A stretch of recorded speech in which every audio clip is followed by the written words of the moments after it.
Assalamualaikum warahmatullahi wabarakatuh. Di sini saya akan mempresentasikan hasil diskusi kelompok kami, yaitu menganalisis tentang budidaya bawang merah di Desa Banjarrejo, Kecamatan Batanghari, Kabupaten Lampung Timur. Kami dari kelompok 4 yang beranggotakan Nuha Mudi Fauziah, Sasvin Aprilia, Yupita Sari, dan Desi Ramadhani. Adapun gambaran perusahaan PTB Salad Indonesia yaitu lokasi.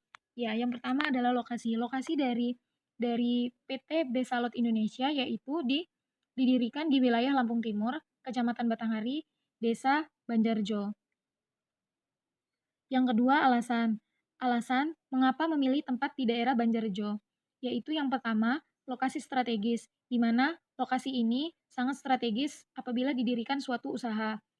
Yang kedua, ada pemasaran produk. Pemasaran produk oleh PT Besalot Indonesia pun sangat mudah.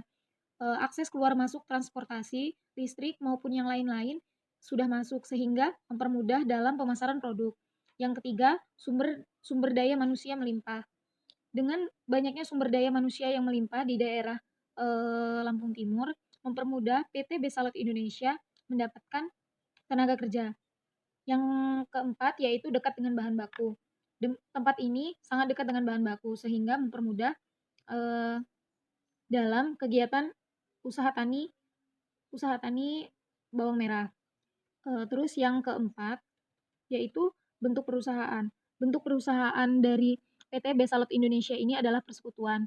Persekutuan itu merupakan suatu asosiasi yang didirikan oleh dua orang atau lebih menjadi pemilik bersama dari suatu perusahaan. Adapun aspek-aspek yang kita tinjau atau yang kita analisis dalam usaha ini, yang pertama adalah aspek manajemen. Untuk yang pertama kita analisis yaitu kepemilikan. Bentuk perusahaan budidaya bawang merah PT Besalot Indonesia ini adalah bentuk perusahaan persekutuan. Yang tadi eh, merupakan suatu asosiasi yang didirikan oleh dua orang atau lebih menjadi milik bersama.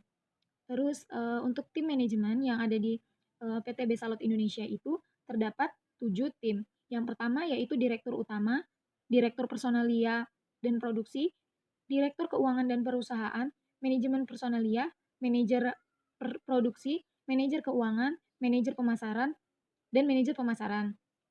Adapun struktur organisasi dari PT Besalot Indonesia yaitu berstruktur lini, yaitu pemilik langsung membawahi dua karyawan, tidak ada senioritas di antara kedua karyawan. Jadi antara karyawan lama dan yang baru tidak memiliki senioritas. Berikut adalah gambar dari struktur organisasi. Untuk yang pertama, ini direktur utama. Setelah itu, yang kedua ada direktur personalia dan produksi bersama dengan direktur keuangan dan pemasaran. Adapun manajer-manajer selanjutnya yaitu manajer personalia, manajer keuangan, manajer produksi, dan manajer pemasaran. Dan di bawah dari manajer personalia terdapat staf-staf yang membantu dalam dalam kegiatan tersebut. Adapun tabel karyawan atau tenaga kerja tetap untuk gaji yang pertama yaitu direktur utama, jumlah tenaga kerjanya yaitu satu orang, gaji per bulannya 3.200.000, total gajinya 3.200.000. Direktur personalia dan produksi, tenaga kerjanya satu orang, gaji per bulannya 2.800.000, total gajinya 2.800.000. Direktur keuangan dan pemasaran, jumlah tenaga kerjanya yaitu satu orang, gaji per bulannya 2.800.000 dan total gajinya 2.800.000. Adapun manajernya yaitu manajer personalia, keuangan, produksi dan pemasaran, jumlah tenaga kerjanya yaitu satu orang dengan gaji per bulannya 2.600.000. Jadi total gaji dari manajer setiap bulannya yaitu 2.600.000. Adapun total keseluruhan, total gaji yang harus dibayar oleh PT Beselot Indonesia yaitu 19.200.000. Aspek yang kedua yaitu aspek pemasaran. Aspek pemasaran terdiri dari beberapa beberapa komponen. Yang pertama yaitu kebutuhan dan keinginan pasar. Bawang merah termasuk ke dalam komoditi hortikultura yang tergolong ke dalam sayuran rempah lainnya. Kebutuhan ini sangat banyak dibutuhkan oleh konsumen karena bawang merah merupakan salah satu faktor, salah satu komoditi yang merupakan banyak banyak diminati oleh konsumen. Yang kedua yaitu segmentasi pasar. Untuk segmentasi pasar ini dilakukan, 2 jenis yaitu segmentasi geografis, penjualan di seluruh wilayah Indonesia dan internasional, serta segmentasi berdasarkan tingkah laku, yaitu penggunaan reaksi terhadap suatu produk. Untuk yang ketiga yaitu target pasar. Target pasar yang dituju oleh PT Besalot Indonesia adalah seluruh wilayah Indonesia juga luar negeri. Yang keempat yaitu nilai tambah. Nilai tambah yang dilakukan oleh PT Besalot Indonesia adalah dengan cara standarisasi dan grading serta pengemasan dan pelabelan, untuk memasuki pasar bersaing. Dan yang kelima yaitu masa hidup produk. Bawang merupakan komoditas yang digunakan dalam berbagai pengolahan makanan. Hal tersebut menyebabkan permintaan dan kebutuhan bawang meningkat seiring dengan peningkatan jumlah penduduk, sehingga bawang merah selalu dibutuhkan oleh konsumen. Yang keenam yaitu struktur pasar. Struktur pasar ini, eh, struktur pasar bawang merah di lokal Indonesia memiliki kecenderungan yang menunjuk ke struktur oligopoli, yaitu konsentrasi pasar didominasi oleh lembaga pemasaran bawang merah lokal, mengarah pada struktur oligopoli. Terus itu, yang ketujuh yaitu pesaing dan strategi pesaing. Persaingan, pesaing adalah inti dari keberhasilan atau kegagalan suatu perusahaan. Perusahaan pesaing menarik perhatian dengan adanya promosi serta persaingan harga di tingkat pasar. Strategi yang dilakukan oleh PT Basalot Indonesia dengan menggunakan analisis SWOT yaitu, eee, Strike, Weakness, Opportunity, dan Threats. Eee, dan yang terakhir, selanjutnya yaitu aspek produksi.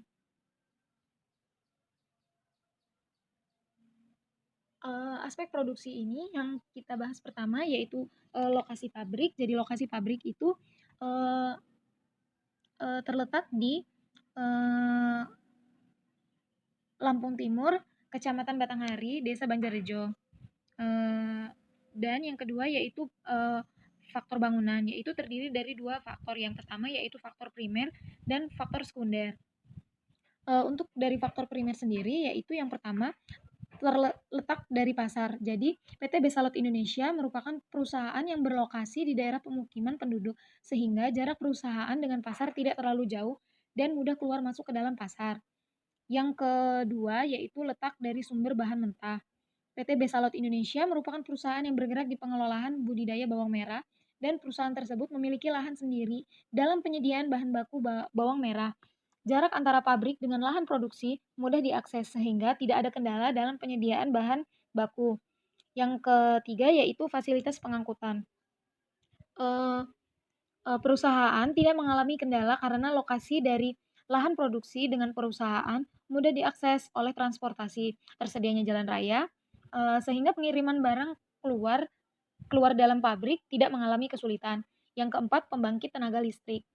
Untuk pembangkit tenaga listrik sendiri, eee, dalam pengelolaan eee, dalam pengelolaan perusahaan tersebut mempunyai mesin-mesin yang digunakan untuk budidaya sehingga memerlukan listrik untuk kegiatan, budidaya tersebut.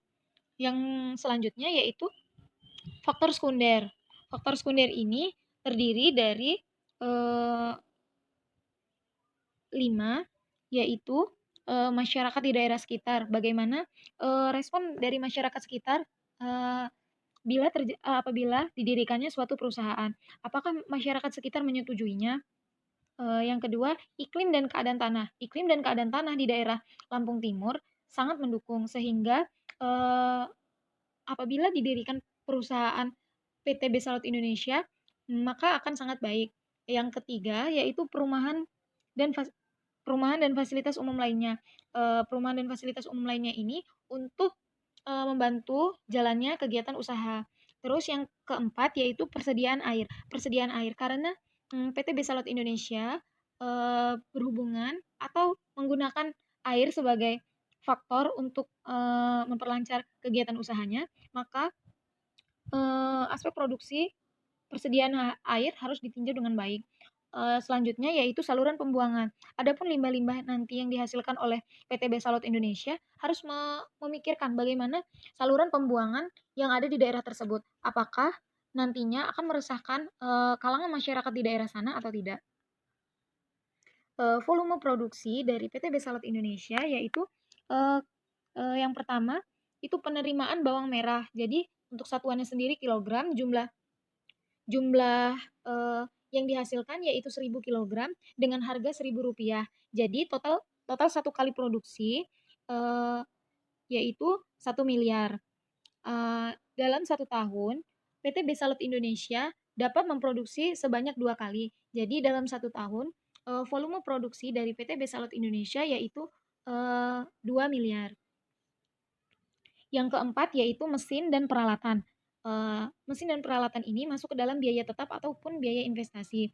Adapun, barang-barang ataupun, biaya investasi tersebut antara lain yaitu traktor, sprayer, pompa irigasi, garlic harvester, saringan plastik, lahan, bangunan. Bangunan ini terdiri dari 2 yaitu kantor dan gudang. Untuk kantor sendiri yaitu, jumlahnya satu dan gudang terdapat 2.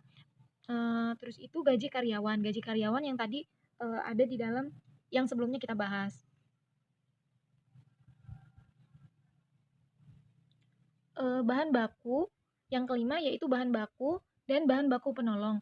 Adapun bahan baku dan bahan baku penolong dalam usaha, budidaya bawang merah yaitu, yang pertama adanya bubuk bawang merah, pupuk, yang kedua pupuk kandang, bubuk bawang merah yang dimaksud ini bibit, terus pupuk kandang, urea, pupuk, TSP, pupuk KCL, obat anti hama dan penyakit, yang ketujuh yaitu biaya tenaga kerja. Biaya tenaga kerja ini, eee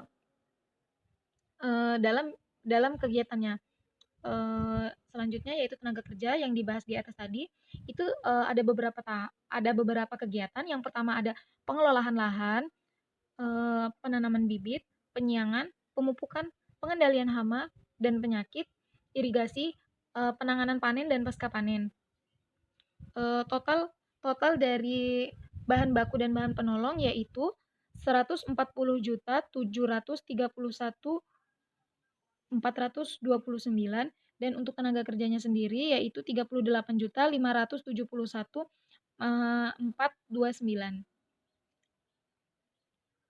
Proses produksi budidaya bawang merah yaitu terdiri dari 7 tahapan. Yang pertama pengelolaan lahan, selanjutnya yaitu pembuatan bedengan, yang ketiga yaitu penyediaan bibit, selanjutnya yaitu penanaman bibit, pemupukan awal, pemeliharaan pemeliharaan tanaman, dan yang terakhir panen dan pasca panen.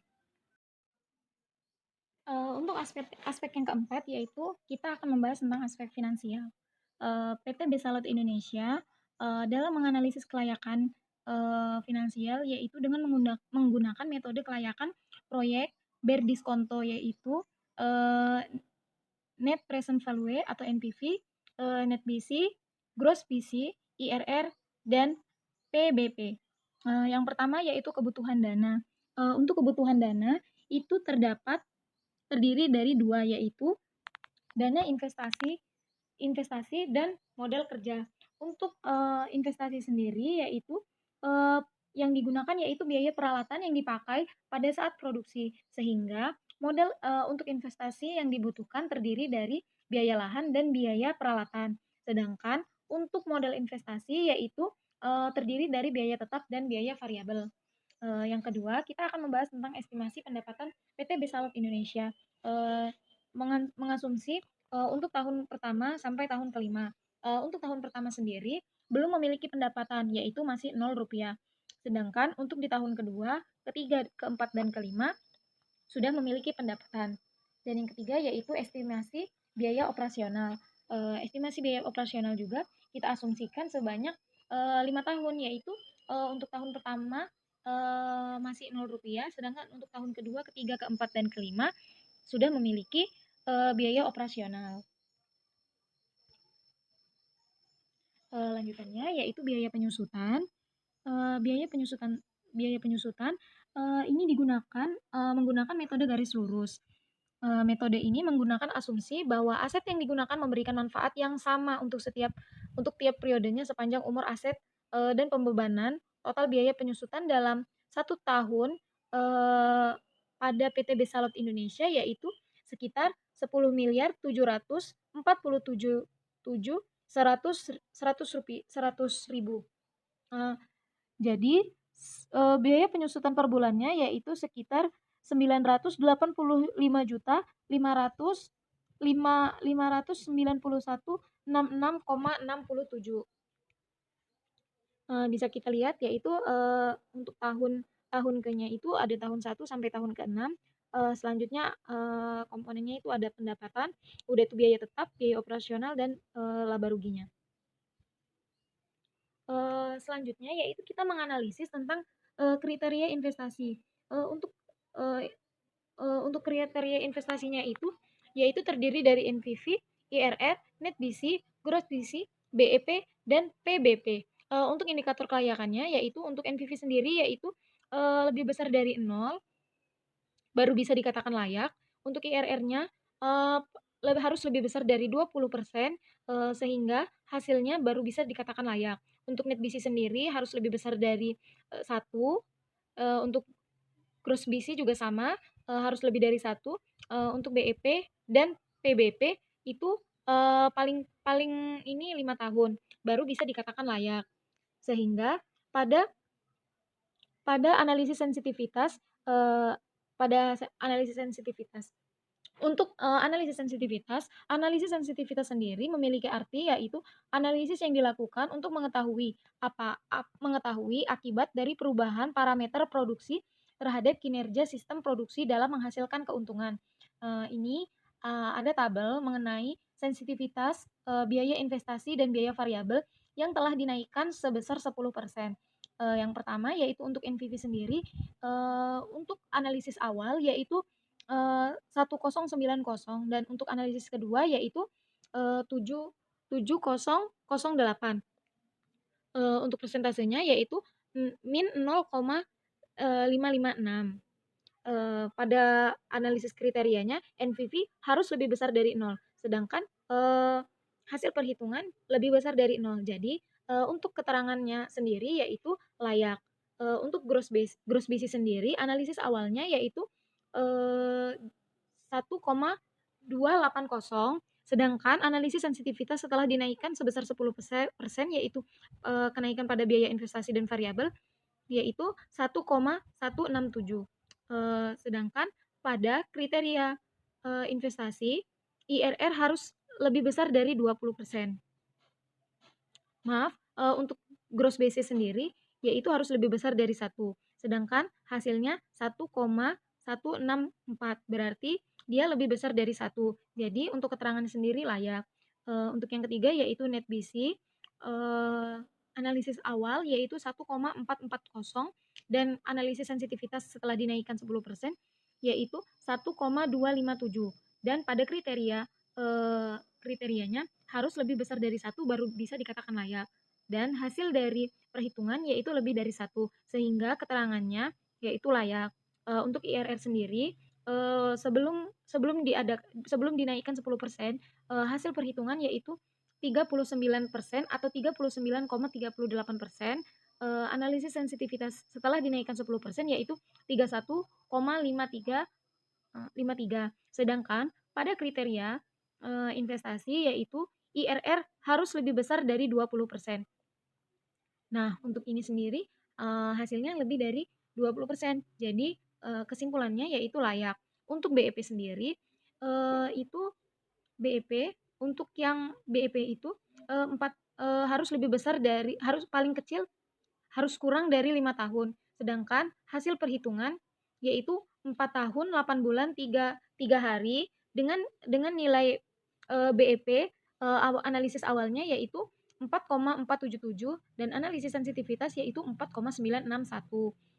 Sehingga kesimpulannya yaitu layak karena 4 tahun masih di bawah dari 5 tahun. Untuk PBP sendiri, pada kriterianya yaitu harus kurang dari 5 tahun. Sedangkan hasil dari perhitungan yaitu 2 tahun, 11 bulan, 15 hari.